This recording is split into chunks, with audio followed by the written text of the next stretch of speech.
Hello everybody, welcome to Review a Day, episode number 148. My name is Leland Brungart, and thank you guys so much for joining me. Happy Friday, everyone. Make sure to go over to dampercast.com. Check out the new episode of Dampercast that I put up. It's the other podcast I do. Or check out the Nitpick It podcast. There's probably links on one of the sides. This week on the Nitpick It podcast, that's the podcast I do that's all about films, television, and comic books. Me and my buddy Aaron run down the top 5 movie characters we would marry. We had a lot of fun talking about it, so head over to nitpickit.com or subscribe on iTunes. You can find the podcast there. Happy Friday, everybody. New release review for you guys today, and the film I'm going to be reviewing is The Soloist, and this is the new film from director Joe Wright, and this is the director that brought you Atonement. This film stars Robert Downey Jr., Jamie Foxx, and Catherine Keener. This film is based on a true story, and it's about a journalist who befriends a homeless musician. He plays a 2-string violin. He's looking for a story for his news column at the LA Times, and he finds this homeless guy, and he says, hey, this is a perfect story. He starts writing the story. Turns out Jamie Foxx plays the homeless person. Turns out he went to Juilliard, and now he's on the street, and Robert Downey Jr. is going to take his story and use it in the LA Times. Little bit of a Rain Man vibe there. I don't think Robert Downey Jr.'s character is nearly as exploitative as Tom Cruise is in Rain Man, but I think there's a comparison there that definitely works. I'm going to start off with what I didn't like about this movie.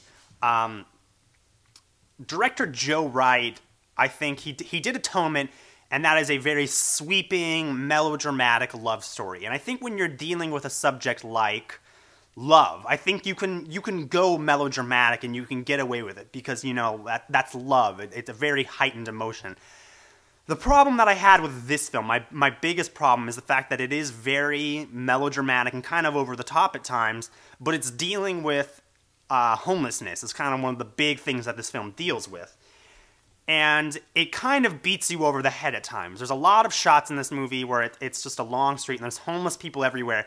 And there's like 15 homeless people all smoking crack, and then there's always someone getting the shit beaten out of them. We get it. We get that homelessness is sad. There's a scene when Jamie Foxx is laying out his bed in the alley and there's like a rat crawling across it. It's a little much. Joe Wright, I think, is a fantastic director, and the film looks really gorgeous. There's a lot of really beautiful things in this film, but I think there's a little too much of that. There's a little too much of, hey, homelessness is sad. And I don't think anyone really disagrees with that. And even though I don't think that works, and it kind of took me out of the film at times, I do think this film succeeds at a number of things. And I think the biggest reason this film succeeds is because of its cast. Robert Downey Jr., can we just talk about how awesome Robert Downey Jr. is? That guy fucking rocks.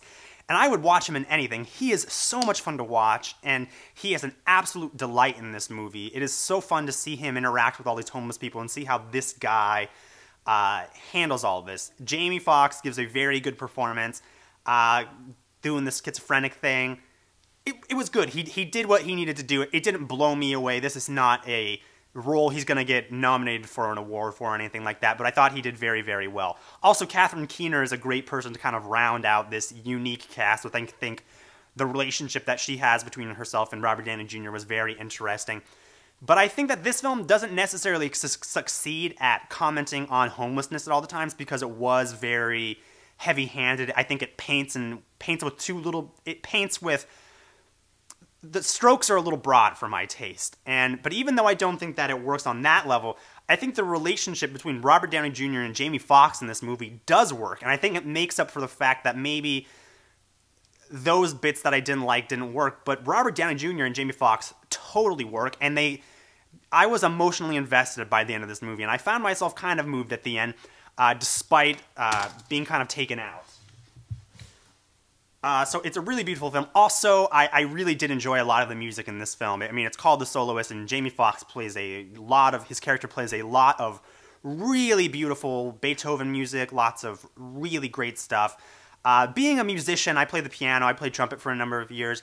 I liked that. I really like seeing movies about musicians and stuff like that. While I think this film was a little overly sentimental and sappy at times, I do think that Robert Downey Jr. and Jamie Foxx's performance definitely carry this film and make it worthwhile. I give The Soloist a 3 out of 5. I would say it's probably more of a rental. Maybe check it out on HBO. I wouldn't rush out to see it. but I definitely think it's worth your time if you're interested at all. Thank you guys so much for watching. Make sure and subscribe. Make sure and rate this video, and I will see you guys next time.